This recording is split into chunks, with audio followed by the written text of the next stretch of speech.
아, 시험이 12월 8일이라고? 12월 8일 목요일이 때문에? 네, 저 오늘 그날 시험이 뭔데 많아? 세 과목인 것 같던데? 네, 선택 과목이라서 각자 아. 보는 개수가 달라요. 아, 그렇구나. 그럼 뭐. 오케이. 그럼 우리가 한 세 번 정도 할 수 있겠네? 12월 8일 딱 목요일이 돼서요. 네. 자, 우리 지난번에 우주론 들어와서 좀 이야기를 했고, 지금 암흑물질하고 암흑에너지를 빼고는 다 것 같아요. 그래서 지난주에 했던 내용들을 잠깐 좀 복습을 하고 이렇게 들어가도록 하겠습니다. 여기서부터 할까? 우주론? 여기서부터 하면 되겠다. 간략하게 한번 살펴보는 거니까. 우주론이라는 것은 우리가 살고 있는 이 우주가 만약에 시작이 있다면 어떻게 시작되었고 지금은 어떤 모습이고 어떤 상태이고 앞으로 이 우주가 어떻게 변해갈 것이냐, 어떻게 변할 것이냐, 이거를 이제 연구하는 그런 학문 분야라고 할 수가 있고, 아주 옛날부터 지금까지 많은 사람들이 관심을 두고 있는, 관심이 있어하는 그런 분야입니다. 우리가 과학적 의미의 이제 우주론이라 한다면 거의 19세기 말, 그러니까 1900년대 그 언저리에서부터 시작되었다 볼 수 있을 것 같아요. 그래서 제일 처음에 이제 우주론을 보면 소위 정적 우주론. 다시 말하면 옛날 과학자들은 아인슈타인까지도 우주는 변화가 없다, 불변이어야 된다, 이런 생각을 가져왔습니다. 그런데 이제 나중에 아인슈타인이 우주방정식을 가지고 다른 사람들이나 이런 사람, 본인도 아인슈타인도 마찬가지고 다른 사람들도 보고 우주가 정적이지 않다는 거예요. 변화해야 된다는 거죠. 그래서 그런 결과를 낸 사람들이 서로 대치를 하게 됩니다. 그러다가 허블이 이제 외부 은하를 관측했더니 은하들이 전부 다 멀어지고 있고 멀리 있으면 멀리 있을수록 더 빠르게 멀어지더라는 거죠. 그 이야기는 우리 우주가 팽창하고 있다라는 것을 의미하기 때문에 결국은 동쪽 우주론이 우주가 변화하고 있다라는 그런 생각이 이제 대세로 자리 잡았고, 아인슈타인도 거기에 자기의 생각이 잘못되었다, 우주론이 잘못되었다라고 인정을 했었죠. 그래서 우주가 팽창한다는 이제 이야기로 이제 귀결이 되는데, 그럼 시간을 과거로 되돌리면 어떻게 되느냐? 우주가 결국은 한 점에서 시작되었을 것이다 라고 생각하는 사람이 있었어요. 원래 우리 아모프를 위주로 한 사람인데, 그래서 우주가 한 점에서부터 대폭발로 시작되었다라는 우주론을 빅뱅 우주론이라고 하고, 우주가 팽창하긴 하는데 우주의 모습은 불변이다, 다시 말하면 은하의 개수 밀도가 항상 똑같다라고 주장한 그런 우주론이 정상 우주론이다. 영국의 번비 호일이라는 사람이 대표되겠어요. 그래서 여기는 은하의 개수 밀도가 변화가 없는 것이고, 여기는 빅뱅 우주론은 시간이 지날수록 은하의 개수 밀도가 점점점 줄어드는, 다시 말하면 은하 사이 공간이 더 커지는 이런 거예요. 여기에 지금 빅뱅 우주론의 모형이라고 볼 수 있고, 이게 정상 우주론입니다. 그래서 이 빅뱅 우주론을 이야기했던 사람이 여기 과목인데, 이걸 따라가면 과거로 갈수록 우주는 자꾸 뜨거워지고, 그 다음에 뭐 이런 이야기들이 쭉 나왔어. 그런데 이걸 하면서 과목은 내 이야기가 맞다면, 내 이론이 맞다면, 우리는 지금 그 흔적으로, 빅뱅의 흔적으로 이러이러한 현상을 발견할 수 있어라고 예측한 것이 있습니다. 원래 뭐 세 가지가 그런데요. 지금 우리 두 가지를 이야기를 하면, 첫 번째로는 우주 배경 복사. 현재 약 한 3K 정도 우주 배경 복사가 있어야 된다. 그러니까 우주 빅뱅 이후에 한 38만 년쯤 지났을 때 자유로워진 빛, 그 당시에는 한 3000K쯤 되지만 그 사이에 우주 공간이 쭉 팽창이기 때문에 그 파장들도 쭉 늘어났을 거라고. 그래서 지금은 흑체 복사 대략 3K에 해당하는 그런 빛들이 우주 공간 어디에서든지 우리가 다 발견할 수 있어야 된다라는 이야기고요. 또 하나는 이제 수소하고 헬륨의 질량비가 우주에서 대략 한 3대 1 정도 돼야 될 것이다, 이런 것이죠. 그러다가 이 우주 배경 복사를 이 펜저스하고 윌슨이라는 사람이 발견을 해서 65년에 발표를 하게 됩니다. 그래서 이게 이론적으로 예측하고 실제로 발견되니까 이제 두말 과학이란 항상 그렇게 발전을 해오거든요. 이게 이제 맞다라는 게 이게 되는 것이죠. 그래서 빅뱅 우주론이 1960년대 후반에 들어와서 드디어 완전히 자리를 잡게 됐고 이 빅뱅 우주를 주장했던 사람들이 이제 노벨상까지 받는 그런 지금도 이제 우리 우주론에서 가장 베이스가 되겠습니다. 기본이. 그래서 아마 요거를 이야기했을 텐데요. 뭐 이 그림을 다 설명할 수 없을 것 같고 우리가 기억을 해줘야 될 것은 지금 동영상도 봤다 그랬지? 오케이. 우주가 한 점에서 시작이 되었고 아주 짧은 시간 동안 초기에 빅뱅 후 아주 짧은 그 우주 초기에 그리고 아주 짧은 시간 동안에 우주의 크기가 어마어마하게 커진 그런 현상이 있었다. 이걸 우리가 이제 급팽창 우주론이다라고 이야기를 합니다. 쭉 있었고 그 다음에 이제 우주가 일정한 팽창을 이런 모습을 보이고 있고 최근에는 가속 팽창에서 우주의 크기가 더 빠르게 이전보다 더 빠른 비율로 우주의 크기가 커져가고 있다. 이게 지금 현재 수정된 표준 우주 모형이 되겠습니다. 표준 우주 모형. 그래서 이 그림은 이 급팽창에서부터 우주 시작해서 급팽창 그리고 이후에 어떤 일이 벌어졌는지를 보여주는 그런 그림인데 우리가 기억해야 될 것은 아마 여기는 필요가 없을 것 같고요. 여기는 좀 알고 있어야 되는데 여기 급팽창 그 다음에 여기 부분 한 3분 이내에 양성자하고 중성자가 결합을 해서 헬륨 핵이 됐다. 4개의 수소가 아니고요. 뭐지 이게? 2개의 양성자와 2개의 중성자가 결합해서 헬륨이 형성이 되겠죠. 요때 뭐가 되냐면 수소하고 헬륨의 질량비가 결정이 됩니다. 왜냐하면 중성자는 독자적으로 있을 때 불안정해요. 그래서 내 기억이 맞지만 10분인가 10몇 분인가 있으면 양성자로 분기가 됩니다. 양성자로 중성자가 조금 더 에너지가 커요. 분기가 되면 다시 양성자의 강한 아주 에너지가 큰 빛 알갱이가 딱 때려지면 그것들이 다시 중성자로 변하고 이렇게 왔다 갔다 하는 거라고. 그래서 요때 양성자하고 중성자의 개수 P가 결국은 헬륨의 양을 결정해 주게 됩니다. 그리고 당연히 그 헬륨으로 변하는 핵융합을 하지 못하는 양성자들은 그대로 나중에 수소 원자 핵이 될 테니까 그렇습니다. 그래서 요때 보면 양성자하고 3분간이죠. 양성자하고 중성자의 개수비가 얼마? 개수비가 얼마였지? 7대 1이었죠? 네. 7대 1쯤 될 거야. 이건 니네 1학년 때 통합과학에서도 있었어요.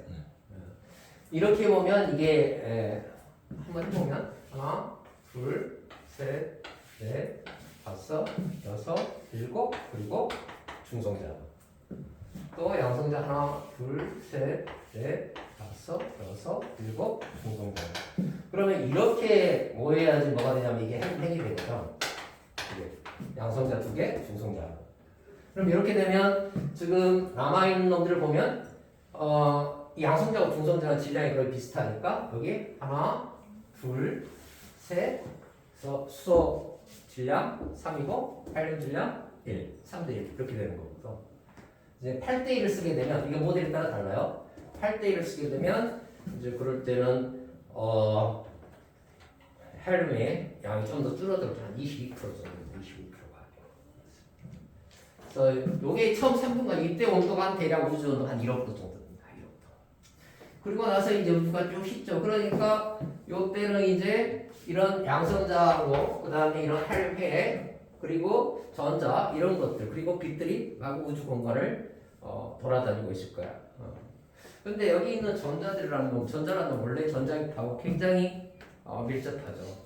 전자가 전자에 별 내놓기도 하고 전자가 별 흡수하기도 합니다. 그래서 여기 이 3분이 지난 이후에 돌아다니던 빛들은 여기 빛들은 전부 다 제대로 우주 공간을 뚫고 지나갈 수가 없어요. 왜냐하면 전자에 가서 충격적이 부딪히면 전자가 흡수해버리니까. 그리고 또 내놓고.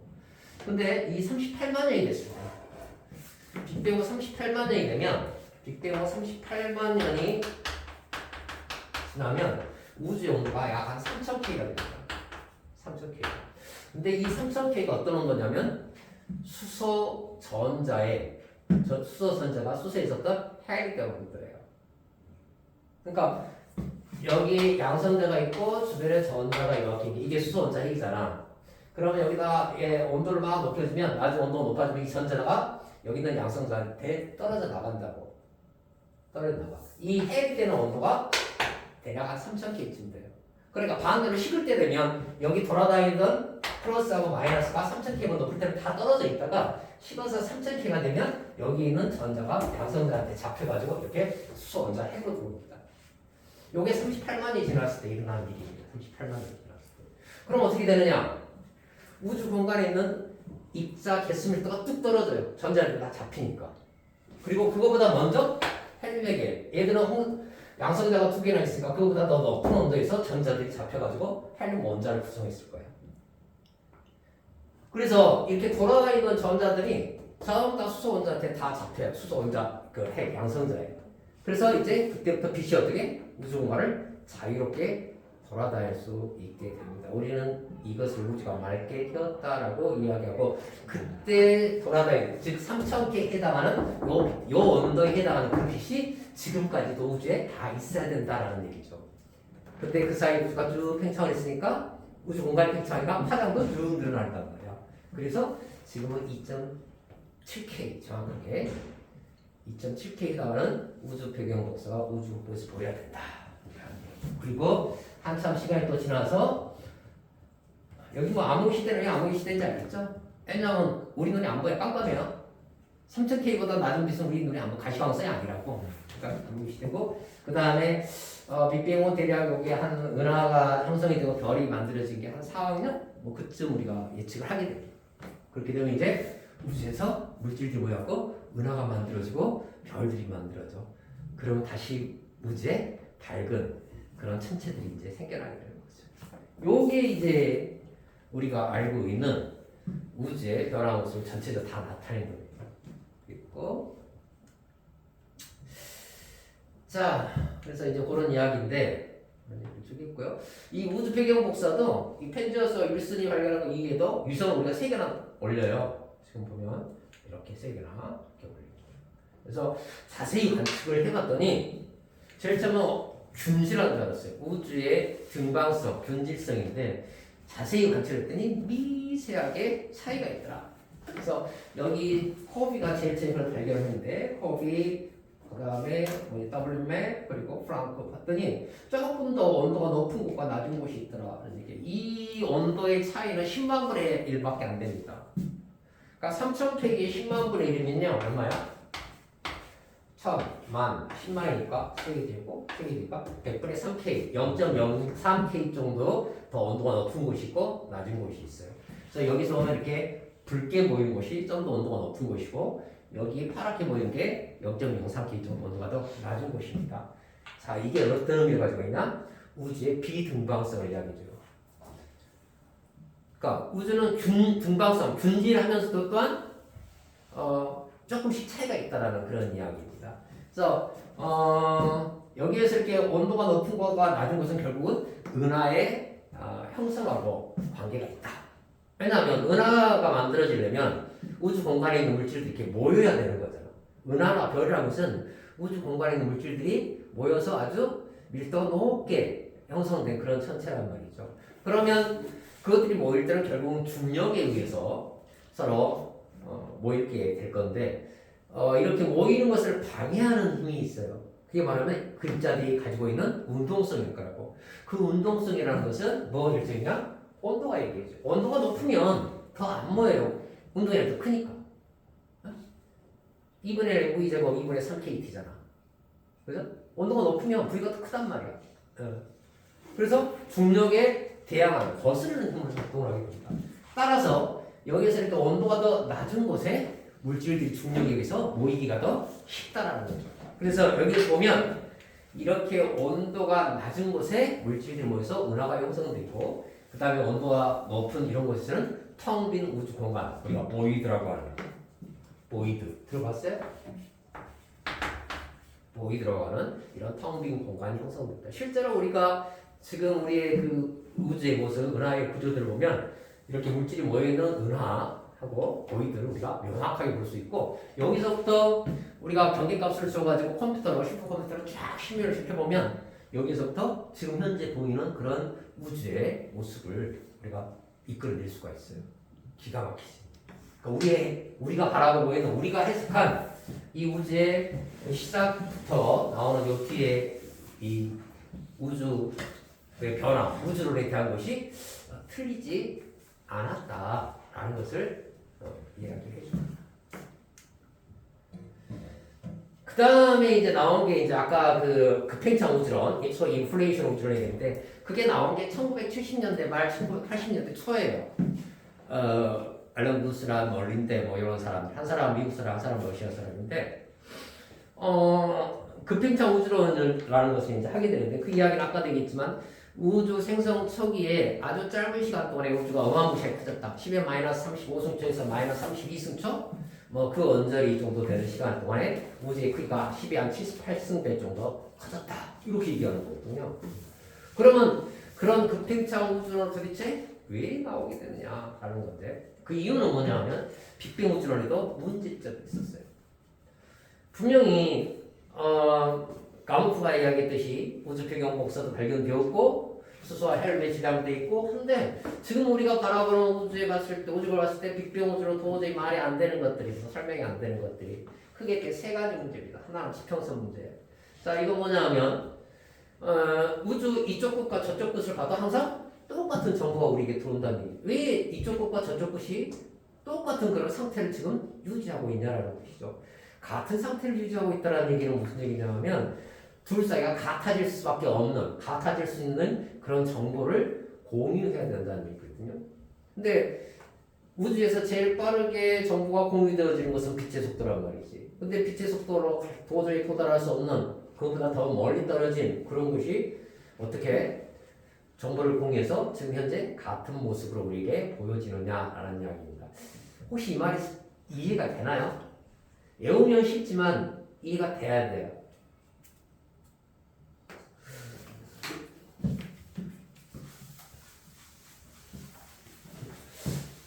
뭐 내가 지난 시간에 뭐 따뜻한 물하고 차가운 물을 이렇게 섞는 그런 이야기였는데 또 다르게 비교하면 이런 것도 뭐 이야기한테 우리가 요즘 이렇게 돌아다니면 젊은 여자애들 보면 굉장히 예쁘잖아. 그죠? 근데 눈, 코, 입이 어떻게 해요? 다 비슷비슷해요.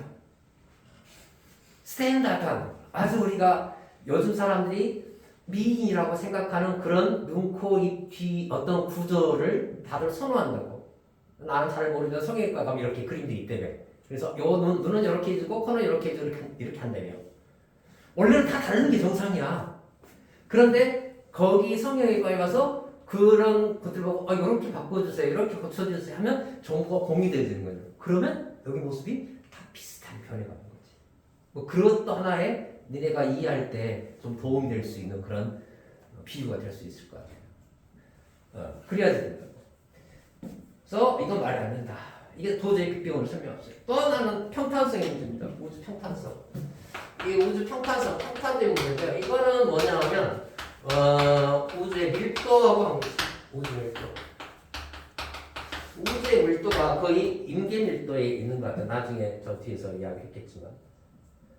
그런데 지금 현재 정확하게 임계 밀도에 있으려면 과거로 가면 갈수록 우주의 밀도가 매우 높아져야 되잖아. 그럼 지금 정확하게 이 1이라는 임계 밀도에 있으려면 초창기 때 우주가 제일 처음에 만들었을 때 아주 어마무시하게 높은 정밀도로 밀도를 세팅을 해줘야 돼요.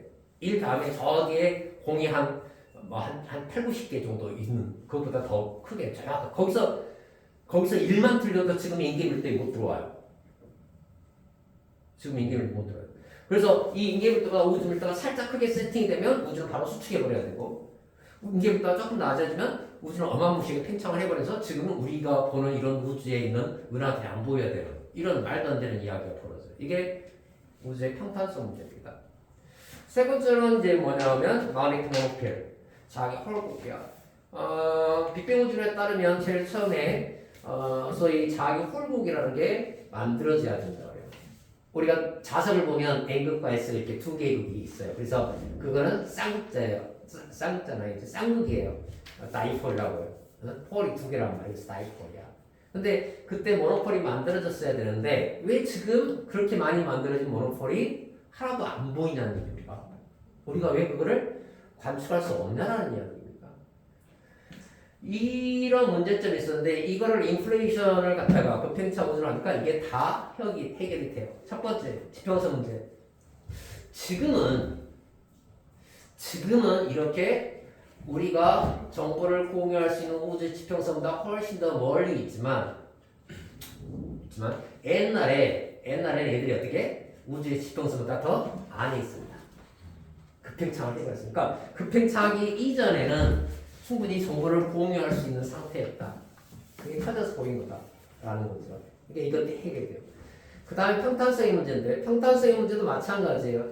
해버리면 이게 급행차 있다가 하면 전부 다 이 우주의 밀도가 이 인계 밀도에 수렴을 하게 됩니다. 그건 내가 비유적으로 이렇게 했을 거야.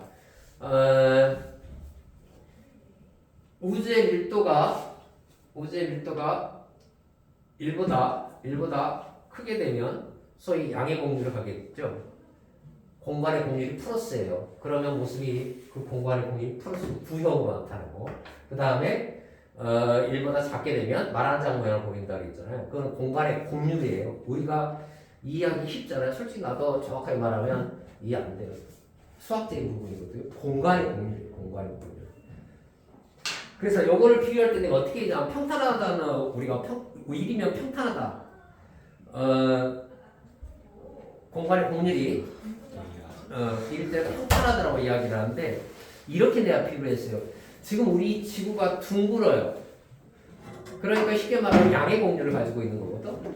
그런데 지금 우리가 여기 학교 운동장에서 오면 전혀 우주가 둥글다는 걸 몰라요. 그냥 거기 평탄해요. 그러니까 어마무시하게 이게 확장이 되기 때문에 우리가 볼 수 있는 이 우주의 지평선 안에서는 우주가 어떻게 하다? 플랫하다, 평탄하다라는 거죠. 이해는 그렇게 하면 됩니다. 그 다음에 자기 홀북의 문제는 뭐였냐 하면 옛날에 많이 만들어졌어요. 그런데 지금은 급팽창할 때 어마어마하게 우주 커졌기 때문에 자기 홀북의 개수 밀도가 매우 낮게 떨어졌다. 쉽게 말하면 이런 얘기죠. 내가 그때 보물찾기로 이야기를 했을 거예요. 그래서 예를 들어서 우리 여기 교실만큼 둥근 이런 공간에다 내가 보물을 10개를 숨겼어. 그래서 한 개 찾으면 내가 10,000원씩 줄게. 딱 했단 말이야. 여기 숨겨놓으면 니네 이렇게 금방 찾을 수 있겠지. 여기 10개가 있었어요. 근데 이게 한순간에 다 커져서 우리 문화만큼 커져버렸어. 그러면 거기 있는 자기 그걸 10개의 보물을 어떻게 우리가 찾을 수 있겠냐고요. 못 찾아요. 그래서 안 보인다. 라고 설명을 합니다. 그러면 그렇게 해놓고 보니까 아까 봤던 이 빅뱅 우주론의 문제점들이 해결이 되더라. 그래서 인플레이션 우주론을 이야기했고요. 우주를 공간을 팽창시키려면 에너지가 필요한데 그 팽창된 에너지는 정확하게 뭔지 모르지만 과학자들은 상전 에너지. 다시 말하면 자연계에 존재하는 중력을 우리가 아직 모르니까 나머지 힘들은 우리가 합쳤단 말이야. 그래서 그 힘들이 옛날에 하나로 모여 있었는데 그 힘들을 묶어뒀던 에너지가 그런 게 풀려나가면서 묶어놨던 에너지가 우주를 팽창시키는데 사용되어졌다. 비유적으로 내가 이렇게 얘기했어요. 상전이는 100도씨의 수증기가 100도씨의 물로 변했다. 그럼 온도 변화 없이 상이 변하면서 여기에서 뭐가 나와? 이것들을 묶어놨던 에너지들이 빠져나와야 되는 거죠. 소위 기화열이라고 하는 거. 그래서 이렇게 우리가 이해를 하면 되겠습니다. 그 다음에 이제 마지막에 했던 게 우리가 가속 팽창 우주예요. 이거는 1990년대 후반에 나왔다는 얘기인데요. 사실 이게 나온 게 이론적으로도 좀 베이스가 있긴 있어요. 소위 누구지? 펄머터 무슨 리스 뭐 이런 사람들이 있던데 슈미트 이런 사람들이 있던데 이거는 멀리 있는 은하들을 관측을 했어요. 이 멀리 있다는 의미는 어느 정도냐면 한 60억 광년, 70억 광년, 그러니까 우리 지금으로부터 한 60억 년, 70억 년 전에 그런 은하의 모습이요. 그리고 봤더니 우리가 빅뱅 우주로 봤다거나 빅뱅 허블 우주로 봤던 허블 상수보다 훨씬 더 조금 더 어둡게 보이더라는 얘기. 어둡게 보인다는 더 멀리 있다는 얘기거든요. 그래서 그때의 허블 상수하고 지금의 허블 상수 다시 말하면 옛날 60억 년, 70억 년의 우주 공간의 팽창률과 지금 현재 우주 공간의 팽창을 봤더니 지금이 옛날보다 더 크더라는 얘기입니다. 크더라는 얘기. 그래서 가속 팽창 우주를 나왔는데 이게 이제 그 우주가 공간이 가속 팽창이 되려면 우주 공간을 더 팽창을 시키려면 여기 팽창시킬 때 뭐가 필요해요? 에너지가 필요해요. 에너지가. 이걸 팽창시키려면 에너지가 필요하죠. 물체를 위로 우리가 더 세게 던져오려면 올라가면서 더 어떻게? 뭔가 밀어줘야 돼요. 로켓처럼 엔진 추력이 있어야 된다고. 그래야지 더 빨라질 수 있는 거잖아. 근데 요 에너지의 후보로 소위 진공이 그런 역할을 하는 거야. 진공 에너지가. 진공 에너지다라고 이제 후보를. 이런 얘기가 나오는 이유가 있어요. 이거는 그 이제 관측으로 이걸 이제 그 이야기한 거고 그 전부터 이론적으로 우리의 우주가 아주 조화로운 우주, 아름다운 우주, 정확하게 임계 밀도에 있는 그런 우주라고 우주론자들은 생각을 하고 있어요. 이론적으로. 또 관측적으로 봤을 때도 우주의 모습이 다 멀리 누나들이 다 거의 다 똑같아요. 그래서 어찌됐건 여기에 해당한다고 생각하는데 문제가 있어요. 이렇게 되려면 우리 우주에 있는 밀도가 임계 밀도에 대가 우리가 우주의 밀도는 관측을 통해서 우리가 산출을 해볼 수가 있어요. 우주에 있는 은하의 개수라든지 이런 것도 뽑아가지고 은하의 우리 우주의 밀도를 해볼 수 있는데 보면 일보다 한참 모자라요. 한참 모자라. 나중에 이야기를 했지만 우리가 알고 있는 물질의 밀도는 대략 한 찾아오고 있는 게 0.3, 한 30%밖에 안 돼요. 나머지 텅 비어 있는 것들이 있어요. 그거를 이론적으로 막 찾으려고 노력을 했었습니다. 수학자들이. 근데 못 찾았거든요. 근데 이게 딱 나온 거야. 이게 나온 거야. 아, 그러면 나머지 것들이 혹시 이런 진공 에너지가 그 부분을 차지하고 있는 게 아니냐. 이런 이론과 실제 관측이 이렇게 잘 맞아떨어진 거죠. 그래서 덥석 물었고 이게 맞다. 맞는 거 아니냐. 이렇게 얘기했고 2011년에 저걸로 노벨상까지 받게 되는데 문제는 아닐 수도 있다 라는 것이죠. 억지로 깨맞춘 게 아니냐 라는 그런 반론들이 있다라고 이야기를 했습니다. 이제 여기 오면 뭔가가 좀 머릿속이 좀 복잡해지죠. 뭔지 모르게 좀 눈앞이 좀 머릿속이 뿌옇게 되고 눈앞도 좀 뿌옇고 막 그럴 거야. 정상입니다. 그래서 이제 가속 팽창 우주를 하게 되는 건 먼저 IM 초신성 지난번에 이야기를 했습니다. 생각을 넘어갈게요. 이런. 그래서 단면을 보면 여기는 가로축이 지금 이거 시간이고요. 아까 그거 잘라놓은 거야. 세로축이 우주의 크기인데 급팽의 시작이 됐고 급팽창에서 우주의 크기가 빵 커지고 그 다음에 이렇게 이제 일정한 비율로 이렇게 우주가 커졌다. 지금의 예를 들어 이 빅뱅 우주로만 하면 이렇게 되는 거지. 끝까지 이렇게 되는 거야. 근데 지금 이게 어떻게 돼요? 최근에는 이게 여기서부터 이렇게 올라가는 거야. 그래서 이렇게 올라와서 이렇게 올라가는 이런 모습이 현재 우주를 설명하는 표준 우주 모형이 되겠습니다. 그래서 이제 이거를 좀 위치를 그려놓은 게 이런 거죠. 아까 요 전에 그리면 이거를 뭐야 가운데를 탁 잘라서 단면을 본 거예요. 탁 잘라서. 그래서 여기 보면 가속 팽창이 이렇게 보이고 있습니다. 그래서 이 가속 팽창에 대해서는 우리 교육 과정에 가속 팽창 우주다라고 못을 박아놨기 때문에 우리는 어떻게 가속 팽창 우주로 인정해야 됩니다. 뭐 다른 얘기 있던데요. 그런 소리 하면 안 돼요. 절대 가속 팽창 우주로 받아들이고 수정되는 것은 나중에 그쪽과 관련된 학문을 하는 연구자들이 그 결론을 내줄 그럴 사안이 되겠습니다. 자, 우리 지난 시간에 좀 문제 못 풀었는데 문제 한번 풀어보고 갑시다. 정리하게.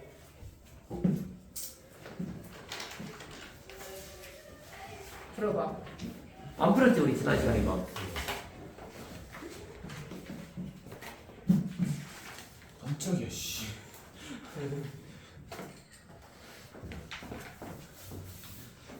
말을 하라고 말. 요거 간단한 문제니까 한 1분? 네. 1분. 이거는 수능 특강에 있는 문제 같아요.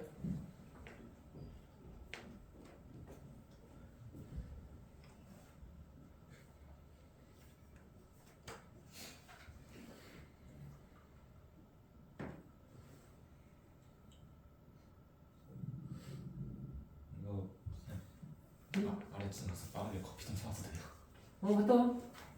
너 커피 없이 못 살아잖아. 빨리 사. 잘 풀려요?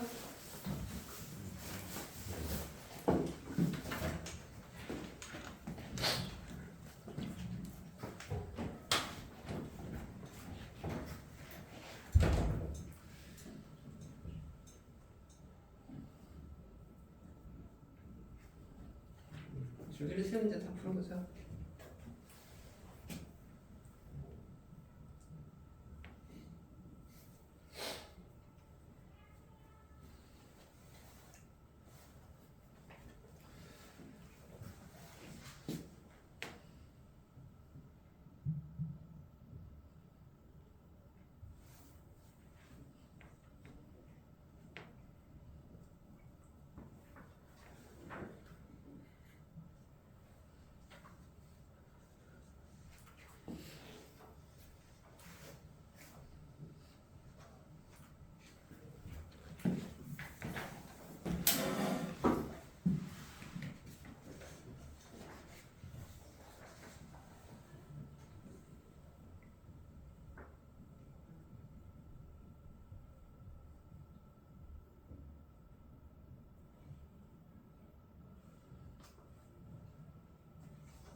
오늘 커피 종류 바뀌었네. 아, 아래에서 사왔어요. 다 풀어봤어요? 세 문제인데 네. 잘 풀려요? 네.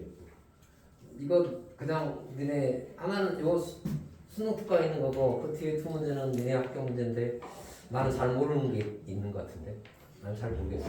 그치? 한번 볼까? 한번 가봐보자. 지금 자료를 주고 뭐 저기 그림을 줬는데 가와 나는 빅뱅 후 어느 시기의 우주의 모습이야. 우주 안에 있는 입자의 모습을 나타내는 것 같아요. 가본을 보면 여기는 원자핵과 전자가 이렇게 떨어져 있고 빛들이 전자에 이렇게 충돌하는 흡수되어지고 다시 전자에서 튕겨져 나오는 이런 모습을 하고 있어요. 그리고 여기는 어떻게 되어 있냐면 나와보는 양성자 주위의 전자가 또 이게 헬륨핵이죠. 헬륨 원자죠. 헐륨 원자 핵과 주변에 전자가 두 개 붙어 있는 이런 헬륨 원자 주변의 빛들이 얘들과 상호작용을 하고 쭉 나가는 모습을 보이고 있어요. 그러니까 결국은 이것은 빛이 자유로워진 그런 시기죠. 즉 38만 년이 지난 이후의 그런 모습이 되겠고 이거는 원자핵과 전자들이 따로따로 놀고 있고 여기는 빛들이 전자하고 상호작용하고 있으니까 적어도 38만 년 이전의 그런 우주의 모습이다 라고 생각했으니까 이쪽이 더 온도가 높고 이쪽이 더 온도가 낮은 이런 거예요. 어느 것을 있는지 몰라. 우주연들은 가가 나보다 더 높다. 그러겠죠. 이렇게 하면 식으면서 이렇게 되니까.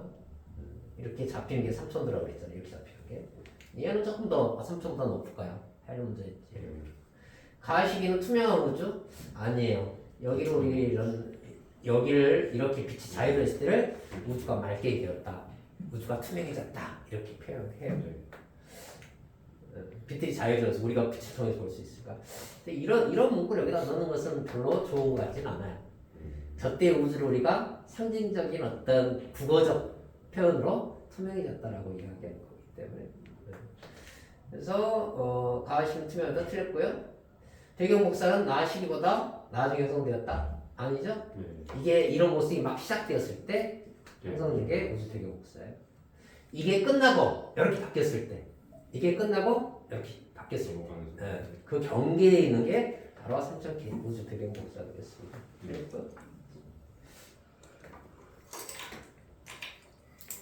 이제 요거 24문제. 나는 이 문제 난 솔직히 모르겠어요. 디귿이 조금 한번 볼까요? 이게 지금 허블 상수에 관련된 문제인데요. 허블이 제일 처음에 허블 상수를 관측을 통해서 얻은 게 한 500 정도 돼요. 지금은 그거보다 여기 50이라고 주어져 있습니다. 지금 한 68? 뭐 이 정도 값을 가지고 있습니다. 68. 그래서 여기는 허블 상수는 우주 공간의 팽창률을 의미하는 거예요. 1메가파섹 떨어져 있을 때마다 속력이 이만큼씩 증가한다는 얘기거든요. 우주 공간이 이때는 훨씬 더 빠르게 팽창했고 이거는 그거보다 한 10분의 1 정도 더 느리게 팽창하다는 얘기예요. 그러니까 허블 상수 값을 우리가 관측한 값에 이렇게 차이가 있으면 얘가 훨씬 더 우주 공간이 빠르게 팽창하고 있다라는 것을 우리에게 이야기를 해주고 있습니다. 그러니까 만약에 허블 말 그대로 허블 상수 컨스턴트였다면 이렇게 하면 우주 공간이 훨씬 더 빠르게 팽창한 거야. 이거는 그거보다 10배 더 우주 공간이 느리게 천천히 팽창했다는 그런 이야기가 되는 거고. 그래서 어느 걸 인증하고 그랬어요. 허블 상수로 측정한 관측 가능 우주의 크는 가가 나의 10배다. 이거 어떻게 생각해요? 틀린 거. 왜 틀렸죠? V는 HR에서 V는 HR 공식이잖아요. V는 HR. 그래서 H를 넘기면은 네. R이 넘기면 H분의 V. 그래서 H분의 C 이렇게 한다는 얘기죠. 그래서 C는 빛의 상수를 입증하니까 이게 커지면 더 작아진다는 얘기인가요? 나는 잘 모르겠어요. 이거 지난번에 안 풀었어? 응? 지난번에 안 풀었어 이거? 왜 나는 다 풀려있어? 그러게요. 이 관측 가능한 우주라는 게 나는 그 말의 의미를 모르기 때문에 정확하게 모르고 있어서 뭘 의미하는 관측 가능한 우주인지를 몰라요. 이렇게 생각하면 쉬워요. 이렇게 생각하면 그렇게 생각했는데 이렇게 생각하면 아주 간단한데 꼭 그럴 것 같지는 않아서 내가 하는 거지.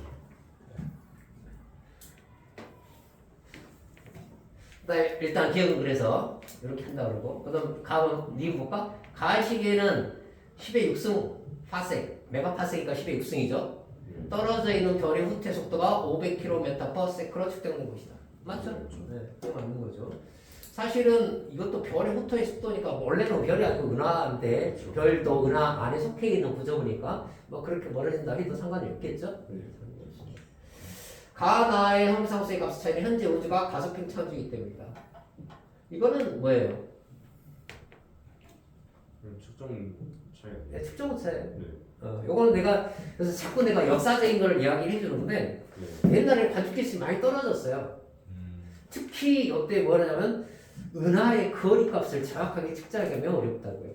세페이드 광선이나 이런 것인데 관측기술이 떨어지면 그 은하까지 떨어진 거리의 신뢰 값이 떨어져요. 그래서 우리가 보다 더 관측이 정밀해졌다라는 얘기입니다. 관측기술 관계 없어. 그럼 답이 뭐야? 이해인가? 이해는 하나밖에 없어요.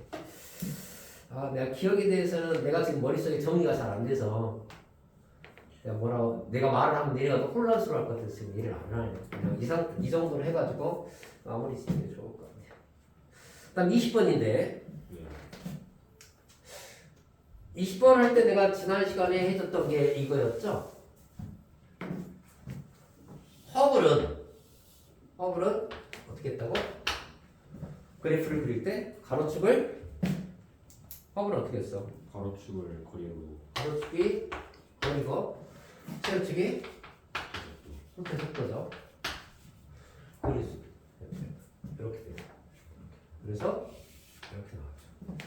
근데 여기다 가속 팽창을 하면 어떻게 돼?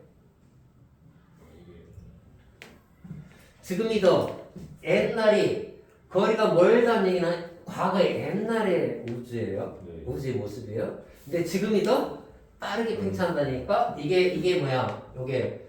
요 그래프의 기울기가 지금이 더 가까워. 요게 델타 R 여기가 델타 V라고 한다면 허블 상수는 델타 R은 델타 V잖아.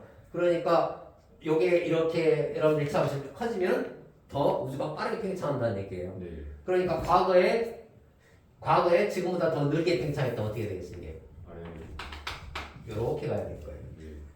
오케이? 이해돼요? 그런데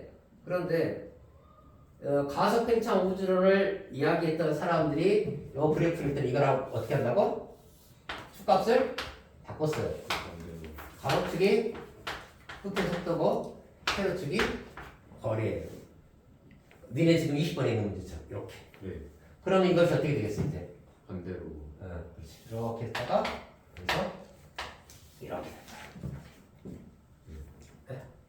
이게 바뀌었기 때문에. Right? 그러니까 여기는 A, B 중에 어떤 게 가속 팽창이야? A가 가속 팽창이야. A가. 지금 뭔 말하는지 알겠니? 네. 그럼 문제 풀어볼까요? 자, 은하의 거리와 후퇴 속도의 관계를 가속 팽창 우주 모형과 감속 팽창 우주 모형을 바탕으로 순서없이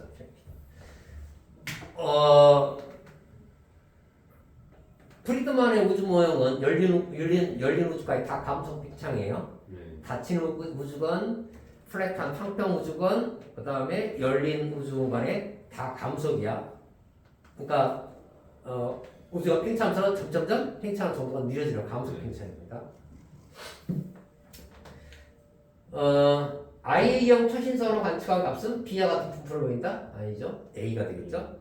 틀렸고요. 어떤 은하까지 거리가 기어질 때 허블 상수의 값은 A보다 B에서 크게 측정된다. 이건 어때요? 맞는 것 같아요. 네, 이건 맞죠. 감이 오나?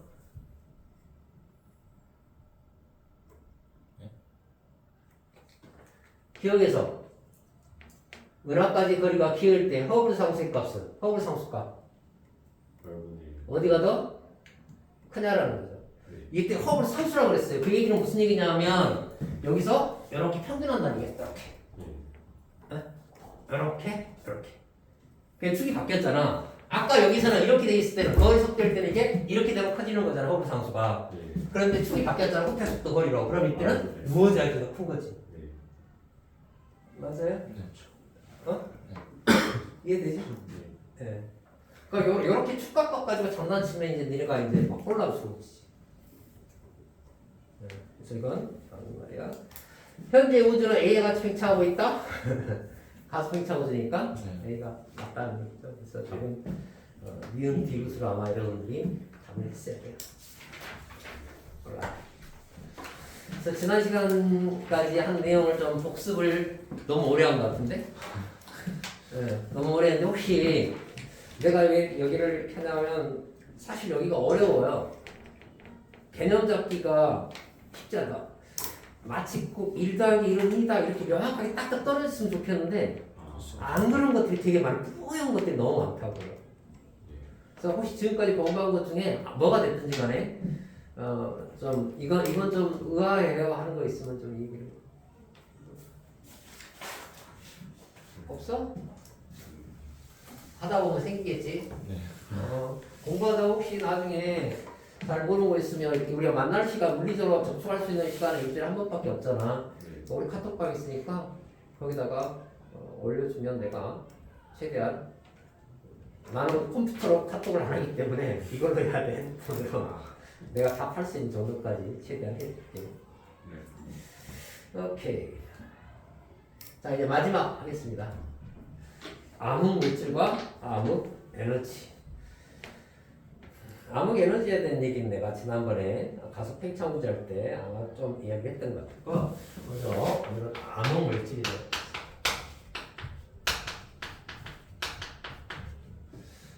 암흑 물질, 다크, 네. 여기 다크라는 말은 어둡다는 얘기가 아니고 우리가 모른다, 깜깜. 깜깜해서 아무것도 안 보인다, 전혀 모른다라는 의미의 다크입니다. 다크 웨런, 다크 에너지 다 마찬가지입니다. 이건 뭐냐면요, 우주 공간에서 우리가 눈으로 어떤 관측적으로 그 존재를 확인할 수는 없어요. 그리고 그것이 뭔지도 몰라요. 다만 중력적으로만 검출이 가능합니다. 자, 여기 암흑물질에 대한 얘기를 처음 한 사람이 누구냐 하면 치비키라는 사람이에요. 요건 조금 나중이고요. 요 루빈이 했던 거니까 이런 겁니다. 치비키는 1930년대에 칼텍의 교수였어요. 캐릭터적 공대 칼텍. MIT하고 쌍벽을 이룬 칼텍. 되게 좋아요. 나중에 갈 수 있으면 칼텍 한번 가. 그런데 작가되잖아요. 한 학년에 그가 입학생이 몇백 명밖에 안 됐던 것 같은데 기억에. 내가 칼텍에 가서 거기 진짜 좋아. 칼텍 엄청 좋아. MIT보다 훨씬 좋았던 것 같아. 성당 같은 분위기를 좋아하면 스탠포드 갑니다. 완전 성당이야.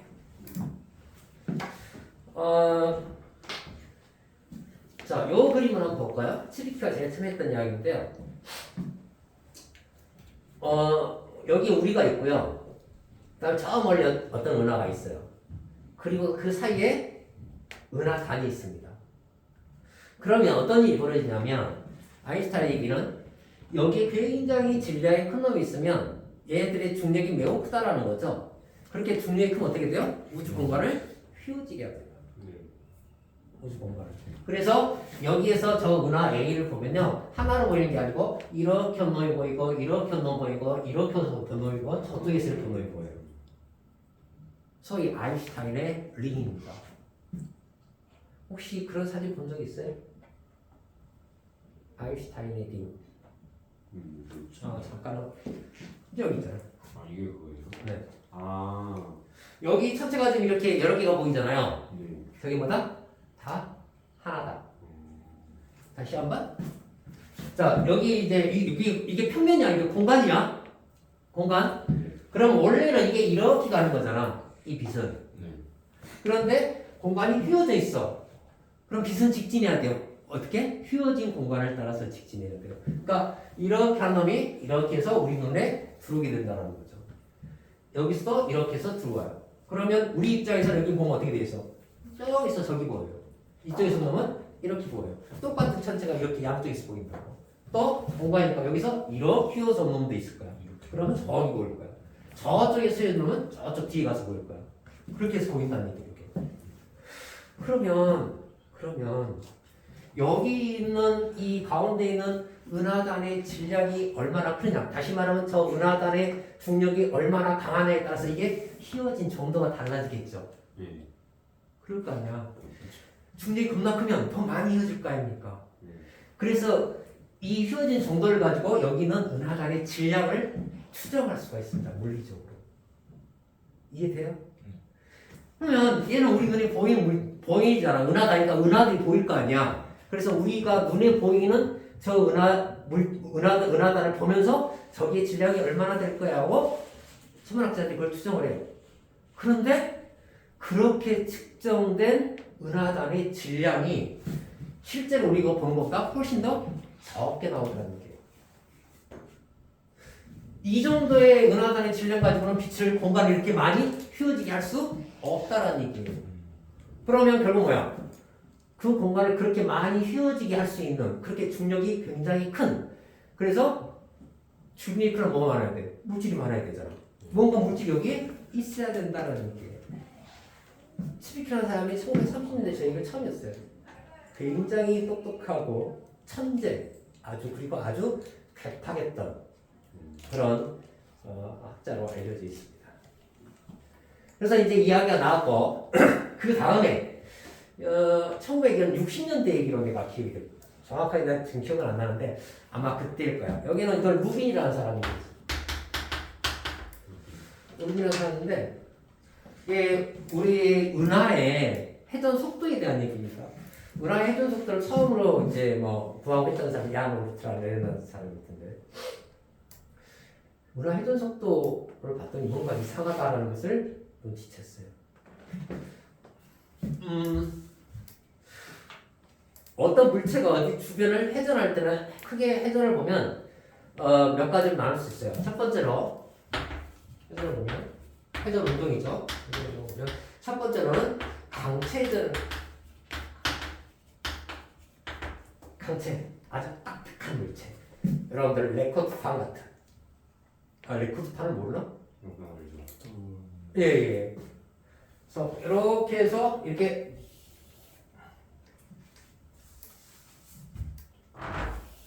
있으면 이게 회전한단 말이야. 그러면 이 거리가 멀면 멀수록 이게 똑같이 이 라인을 봤을 때 얘가 이렇게 한 바퀴 돌면 뭐야? 얘도 한 바퀴 돌아야 돼. 그렇지? 그러면 거리가 멀면 멀수록 어떻게 됐어? 더 빠르게 해줘야 돼요. 그래서 여기처럼 거리에 따라서 속도 곡선을 그려보면 여기가 거리고 여기가 속도를 보면 이런 강체전 같은 경우는 이렇게 나타나는 거야. 레코드판 여러분들 체육 시간이나 이럴 때 보면 줄줄이 자양 앞으로 가 하잖아. 줄줄이 자양 앞으로 갈 때 어떻게 해? 가운데 축 있는 사람은 제자리에서만 돌면 돼. 이렇게. 근데 저만큼 떨어져서 달려가야지. 그죠? 똑같아요. 이걸 우리 강체전이라고 해요. 그러니까 예를 들어 지구 같은 경우 여기 지구란 말이야? 지구도 강체잖아. 딱딱한 덩어리예요. 지구가 이렇게 있는데 자전하잖아요. 그럼 축에 있는 놈은 어떻게 돼요? 제자리에서만 돌면 돼요. 그런데 이렇게 멀리 떨어져 있는 놈은 어떻게 돼요? 매우 빨리 돌아야 돼요. 적도에 있는 이 질점이 한 바퀴 도는데 얼마 걸리냐? 똑같이 24시간 걸려야 돼요. 근데 4만 킬로 돌아야 돼요. 그래서 얘는 초속도가 얼마냐면 거의 초속 한 500m 됩니다. 네, 빨라요. 하지만 여기 있는 놈은 어떻게 해? 쬐만 돌면 돼요. 이런 강체들. 이런 게 하나 있고 또 하나는 케플러 예전이라는 게 있어요. 케플러 예전. 케플러 딱 하고 케플러 누구지? 요하네스 케플러. 그렇죠. 케플러 1법칙, 2법칙, 3법칙 있잖아요. 그죠? 뭐 타원계도를 돈다. 그 다음에 무슨 뭐 면적설 뜻. 나 나한테 절하는 줄 알았다. 어? 나한테 절하는 깜짝 놀래. 왜 절을 하는 거야? 서서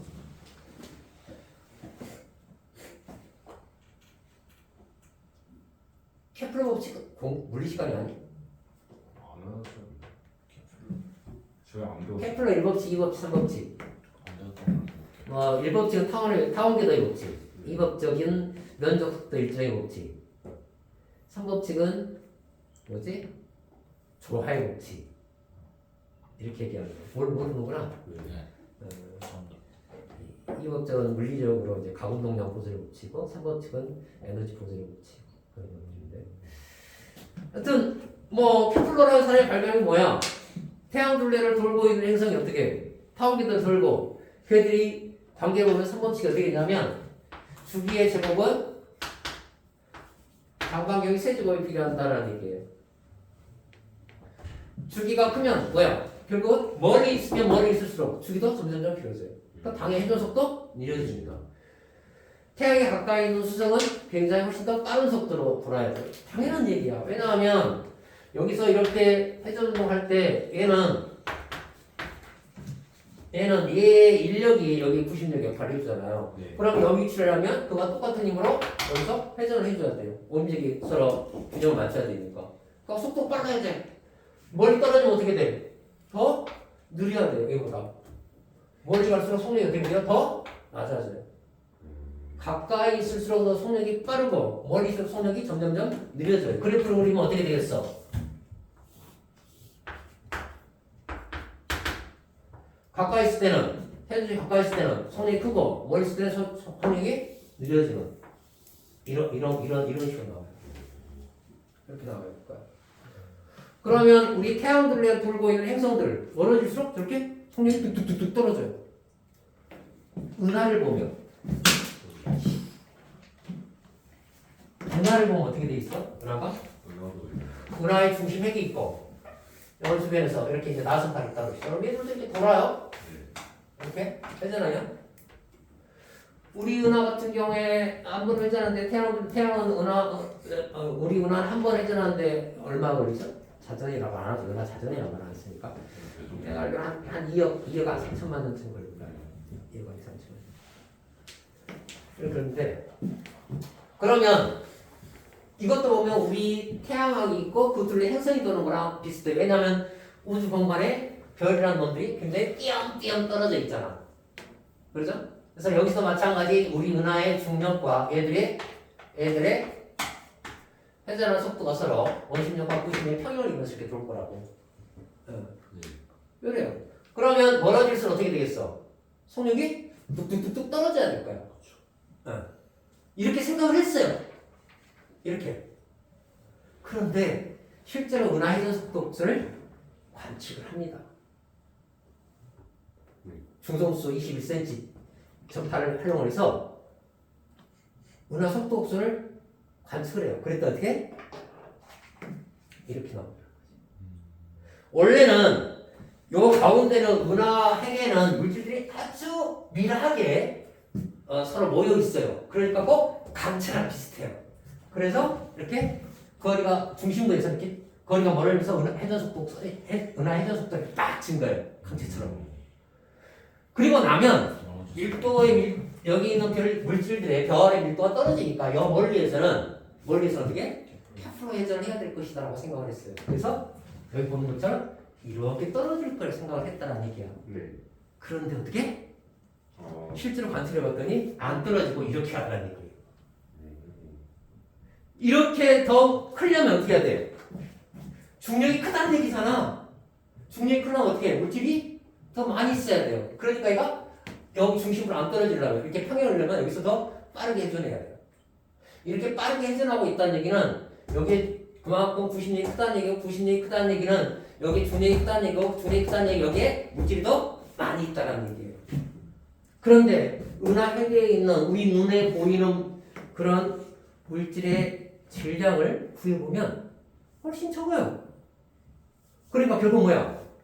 우리 눈에 보이지 않는 뭔가 질량이 있다, 물질이 있다라는 얘기예요. 여기도 마찬가지야. 더 공간이 많이요. 그러면 여기 어떻게? 물질이 훨씬 더 많이 있다라는 얘기야. 중력을 더 큰 중력을 작용시키는. 근데 우리는 그게 무엇인지 알아 몰라? 몰라. 그래서 뭐라고? 다크메터다라고 해놨습니다. 그래서 추정을 해봤더니 대략 거기 지금 여러분 추측 내가 해놨지만 지금 현재 편중지 모형에서 나온 값은 이 정도예요. 암흑물질이 한 20한 7%, 이거 한 5%. 그래서 대체로 보면 요 물질이 한 30%, 얘가 에너지가 한 70%. 그 정도. 30%, 70%. 30%, 70%. 그래서 우리가 알고 있는 보통의 물질, 이런 물질들은 실제로 우주를 차지하고 있는 놈이 얼마? 에너지? 물질도 에너지잖아. 네. 질량 에너지 등가의 법칙이잖아요. 물질도 에너지예요. 아주 고도로 에너지들이 밀집되어 있는 게 물질이라고 할 수가 있습니다. 그죠? 네. 이걸 다 에너지 바꾸면 MC 제곱으로 바뀌는 거죠, 에너지가. 니네 전부 저 핵폭탄 만들어 볼까? 뭐 우리 정도 나 정도의 질량을 가진 놈이 핵폭탄하고 바뀌면 어떻게 돼? 거의 뭐 우리나라 초토화 될 걸? 네. 에너지 계산해 보면 히로시마 그게 0.7g으로 0.7g밖에 안 돼? 네. 없어진 게? 네. 그럼 난 예를 들어 60kg 그러면 어마무시하잖아요. 네. 화석살 납니다. 지구조다. 응. 어마무시해요. 그러니까 물질은 에너지들을 아주 고밀도로 집적시켜 놓은 놈이라고 생각하면 돼요. 근데 그렇게 우리가 알고 있는 물질은 우주 밀도의 한 4 내지 5% 정도밖에 안 된다. 그리고 뭔지 모르는 나머지 것들이 물질이 중력적으로만 작동하고 있는 게 대략 한 요게 두 개 합쳐서 한 30%쯤 되니까 요거는 20한 6에서 27, 한 6에서 25% 정도 되고요. 나머지 70%는 우리가 잘 몰라요. 요거는 암흑 에너지예요. 그렇게 해서 암흑 물질에 대한 얘기가 나오고, 그러면 이 암흑 물질에, 그러니까 이거는 뭐냐, 우리가 뭔지는 모르지만 중력적으로는 뭐야? 거북이 된다. 중력적으로만 확인이 되는 거예요. 중력적으로만 확인이 되는 거야. 네? 그래서 요거의 후보가 뭐냐? 후보. 윙프, 여러 가지 있어요. 윙프. 약하게 상호작용하는 그런 입자들 이야기 있고요. 그 다음에 뉴트리노에 대한 얘기도 있고. 근데 몰라야지, 하나도. 그래서 우리나라도 이런 뉴트리노 연구나 이런 윙프에 관련 연구들을 물리학자들이 하고 있습니다. 암흑물질 이해돼요? 이해되니? 아까 두 가지 사례, 은하당 공간이 휘어지는 정도, 우리 눈에 보이는 물질보다 훨씬 더 많이 휘어지게 한단 말이죠. 공간. 그러니까 거기에 중력적으로 뭔가 작동을 하는 뭔가 있다라는 그런 얘기고요. 그 다음에 은하 회전곡선. 회전곡선. 응? 은하 회전곡선. 이게 60년대 루빈이 했습니다. 왜 멀리 갈수록 성력이 떨어져야 되는데 안 떨어지냐? 뭔가 거기 물질이 있지 않냐? 이런 이야기예요. 그걸 우리는 암흑물질이다라고 이야기를 하고 합니다. 그 다음에 암흑에너지, 다크에너지. 다크에너지는 앞서 우리 했던 가속 팽창. 우주가 가속 팽창하고 있는 것 같은데 도대체 뭐가 공간을 가속 팽창시켜? 다시 말하면 우주 공간을 넓히는, 중력과 반대되는 청력으로, 중력은 물질들을 이 공간을 하나로 이렇게 좀 우주 공간을 좀 작아지게 하는, 네? 모으게 하는 그런 힘으로 작동하는 거잖아요. 그게 아니고 반대로 멀어지게 하는 청력으로 작용하는 게 도대체 뭐냐? 네. 진공이 그런 그걸 우리가 뭔지 모르니까 암흑 에너지라고 얘기하고, 그런 암흑 에너지의 후보로 이제 진공을 이야기를 하고 있습니다. 그래서 이 암흑 에너지가 우리 우주에 있는 에너지 한 70% 정도를 차지하고 있다. 이렇게 지금 이야기를 하고 있어요.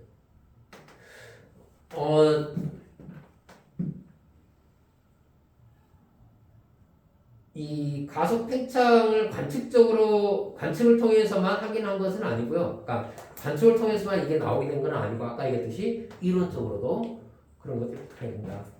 무슨 얘기냐 하면 우리 은하의 밀도가 인계 밀도 1에 오메가 상수로 1에 해당하는 것 같은데 우리가 우주 공간을 실제로 관측해서 본 은하들 보면 이 일에 한 5%밖에 안 된다. 4.5%밖에 안 된다는 게 4, 5%밖에. 나머지 95% 지금 우리는 뭐야? 우리 우주를 찾아오는 게 어떤 놈인지 모른다라는 겁니다. 요걸 조금 더 이해를 잠깐 좀 시켜볼까요?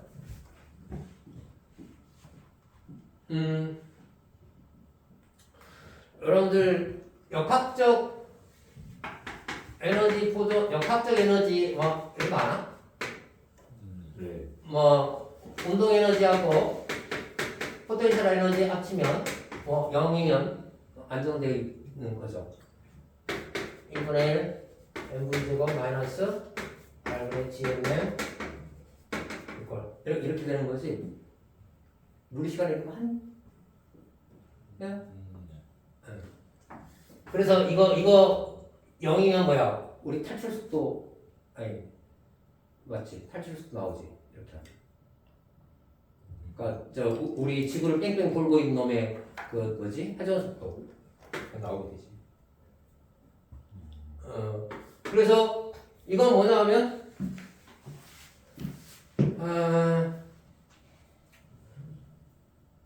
어떤 우리 지구라고 비교해 보면 지구하고 어떤 물체가 있을 때 애들이 떨어지느냐 아니면 나가느냐 아니면 여기서 회전하느냐를 결정해 주는 거예요. 이게 이퀄 0이면 이렇게 되는 거고 1이면 그 다음에 이렇게 한다는 얘기는 무슨 얘기야? 얘가 더 크다는 얘기지. 그래 아직 떨어지는 거고 이렇게 한다는 얘기는 얘가 더 크다는 얘기야. 그래서 지구가 떨어나가. 이 개념을 똑같이 우주에다 적용시킨 거예요. 누가? 옛날에 르메트나 프리드먼이. 그래서 프리드먼의 우주론이 나오는 겁니다.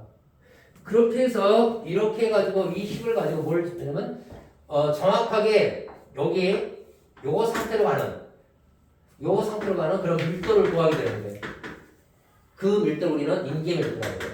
그 밀도를 인계 밀도. 어떤 우주? 평탄한 우주의 밀도를 우리가 인계 밀도라고 하는데 요 밀도를 우리가 로시라고 그러고 현재의 밀도가 얘랑 같으면 우리는 이 값을 우리가 1이라고 얘기해요. 오메가 상수인데 오메가는 그건 뭐야? 나는 알파의 오메가라. 오메가는 그게 진짜 맨 마지막이야. 그러니까 앞으로 우주의 모습이 마지막에 어떻게 변할 것이냐를 이야기해주는 그런 상징적인 문자입니다. 그래서 이 오메가 값이 어떻게 이루어지냐면 이 임계 밀도하고 현재 밀도 값으로 주어져요.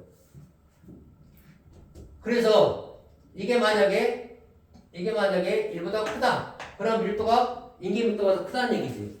물질이 훨씬 더 많이 있다는 얘기야. 물질이 많으면 어떤 얘기? 뭐가? 중력이 더 커요. 그러니까 공간이 어떻게 다시 수축한다는 얘기입니다. 1보다 크면 오메가가 이렇게 1보다 크면 만약에 이게 1보다 작으면 지금 있는 밀도가 물질 양이 인계값보다 더 작다는 얘기야. 중력이 더 약해요. 그러니까 어떻게 돼? 모이지 못하고 계속해서 팽창 열리는 요게요. 그 다음에 요게 1과 같으면 어떻게 되냐면 이제 뭐 이렇게 지구둘레를 이렇게 도는 것처럼 평평한 우주다라고 우주의 공간의 공률이 0이에요. 그런 우주다라고 이야기를 해요. 그래서 과학자들의 천문학자들이 봤더니 우주의 밀도가 이거 같아요. 이거. 그러면 여기 로시를 계산에 의해서 구할 수가 있습니다. 그런데 그렇게 구한 밀도를 보면 이 물질만 가지고 하면 그 밀도 값의 한 5%밖에 안 된다는 얘기야. 우리가 알고 있는 물질이. 아무 물질 집어넣어도 어떻게? 30%밖에 안 돼요. 그 다음에 우리가 모르는 미지의 그런 에너지가 한 70%입니다. 이런 얘기예요. 이씨, 말이 좀 이해가 되나 모르겠다. 잘 안 될 것 같은데 느낌. 어느 정도 이해했어요. 여기 이제 표준 우주 모양 요 값들 보면 다 달라요. 다 다른데 대략 요게 70, 요게 한 30 이렇게 하면 되고 밀도 보통 우리가 알고 물질 밀도는 4% 내지 5% 이 정도 하면 돼요. 그래서 이건 이제 가수 팽창 우주. 그러니까 아까 전에 봤던 거야. 빅뱅, 그 다음에 인플레이션, 그 다음에 팽창하다가 나중에 지금 현실 더 빠르게 팽창하고 있다는 거. 요 그림도 여러분들 많이 볼 거예요. 요 그림 잠깐 좀 설명할게요. 지금 가로치기 시간이야. 가로치기. 그리고 세로축은 이제 우주의 크기입니다. 상대의 크기야. 상대의 크기야. 자 여기 보면 여기 닫힌 우주, 평평 우주, 그 다음에 열린 우주, 오픈. 그 다음에 여기는 가속 팽창 우주. 뭐야? 가속. 자 그래서 지금 여기 보면 요 값도 있어. 오메가 값이 있어요. 여기 오메가 m이라고 쓴 건 메라의 물질. 그 다음에 여기 람다라고 써진 게 있는데 이건 에너지입니다. 그래서 지금 여기는 오픈하고 플랫하고 클로즈는 프리드만의 우주 모형이에요. 프리드만의 우주 모형. 그래서 얘는 뭐냐면 여기처럼 인기밀도가 1보다 큰 거야. 그래서 중력이 더 커서 나중에 팽창하다가 성량이 줄어들다가 나중에 우주가 다시 하나로 모인다. 비크런치가 된다라는 그런 이야기고요. 그 다음에 여기 플랫은 인기밀도가 같다는 얘기예요. 우주의 밀도가. 지금 우리가 알고 있는 우주의 밀도. 우리가 보고 있는 밀도. 그래서 소위 우주 공간의 공률이 0인 상태로 이렇게 쭉. 그 다음에 여기 열린 우주는 인기밀도가 우주의 밀도가 인기밀도가 더 작은 거예요. 그 다음에 요거는 뭐예요? 가속 비기산인데 잘 보면 지금 여기 보면 여기 0.3, 0.0 한번 볼까요? 얘는 어떻게 되어 있어? 진공 에너지가 없어요. 에너지가 0이고 물질만 0.3이야. 그러니까 다 합쳐봤자 0.3밖에 안 돼. 0.3밖에. 물질만 가지고 있고. 그러니까 1보다 더 작잖아. 1보다 작으니까 어떻게? 여기 있는 열린 우주 용량입니다. 그 다음에 1.0하고 0인데 여기 지금 아래에 있는 3개의 모형이 지금 요 3개거든요. 전부 다 프리드만 따라서 진공 에너지가 없어요. 아무 에너지가 없습니다. 다 0이에요. 뭐만 있다? 물질만 있다는 얘기예요. 그래서 이게 0.3이 지금 쓰는데 사실 여기다 옛날에 0.4로 써도 되고 0.5로 써도 다 닫힌 우주예요. 무조건. 근데 지금 우리가 아까 얘기했지만 암흑 물질하고 지금 현재 표준 우주 모에서 보면 암흑 물질하고 일반 물질 합쳐는 얼마야? 30% 정도 되거든요. 그래서 0.3이라고 해놓은 거예요. 그 다음에 물질만 있는데 이게 만약에 인기밀도가 같다면 어떻게? 플랫하는 거라는 거죠. 근데 실제로 물질을 우리가 해보니까 일이 돼야 안 돼? 안 돼요. 암흑 물질 다 해봤자 0.3밖에 안 된다니까. 그 다음 맨 아래는 뭐야? 내가 말을 지금 조금 전에 잘못했네? 요게 1보다 큰 거죠, 요게 닫힌 우주예요. 만약에 많다면. 그러니까 여기는 5가 돼도 되고, 4가 돼도 되고, 3이 돼도 되고, 7이 돼도 되고, 6이 돼도 아무 상관이 없어요. 그냥 5를 하나의 분보기로 예시로 그냥 넣는 거예요, 이건. 그러니까 요 그림에서 여기 여러 값들이 주어져 있는데, 여기에 5가 돼도 되고, 3이 돼도 되고, 6이 되고 아무 상관없습니다. 뭔 말인지 알겠어? 그 다음 맨 위에 있는 게 지금 이건데요. 지금 보면 물질이 얼마? 0.3. 그 다음에 진공에너지, 암흑에너지 0.7, 70%인 겁니다. 그랬을 때 지금 이렇게 한다는 거예요. 그래서 얘도 지금 합치면 얼마야? 인기밀도랑 같죠? 0.4, 0.7이니까. 그래서 이것도 플랫한 거라고 이야기를 해요. 근데 여기는 조금 잘못된 것 같아요. 지금 어디서 네이버 그림이 한다. 여기도 오픈이라고 되어 있잖아. 그래서 이것도 플랫한 걸로 봐야 돼. 나는 그게 맞다고 보는 거야. 그게 맞을 거야. 그래서 이게 합치면 인기밀도잖아. 0.3, 0.7이 합치면 1이잖아. 그리고 얘도 1이고. 얘는 물질만 있다는 얘기고, 얘는 물질과 에너지가 3대 7, 그러니까 30%, 70%로 있다는 얘기예요. 30%, 70%. 이 그림은 그런 그림이에요. 제일 얘네가 많이 볼 수 있는 거예요. 어떤 걸 쓰냐에 따라서 어떻게? 우주의 나이가 좀 달라져. 우리는 지금 어디 있어요? Now. 여기 있어요. 여기. 요새가 딱 접하는 만나는 곳이야. 무슨 얘기야? 이건지 달라질 수 있다라는 거야. 하지만 지금 우리가 관측한 걸 봐면 요 값에 이 서로 만나는 값에 있고 지금은 이런 식으로 가고 있는 것 같다라고 보여지는 겁니다. 그러니까 요거를 시기적으로 보면 요 세 개는 100년도 더 된 이야기예요. 요 세 개는 아주 심플해요. 한 지구학 2 정도만 되면 니네가 할 수 있어. 물리만 조금 하면. 그리고 이건 최근에 이겁니다. 이렇게 되어 있습니다.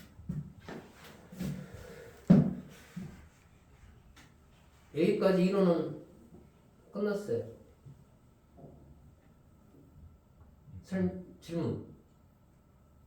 문제를 풀면서 봐야지 질문이 생겨나겠지. 네. 아무래도 그럴 것 같아요.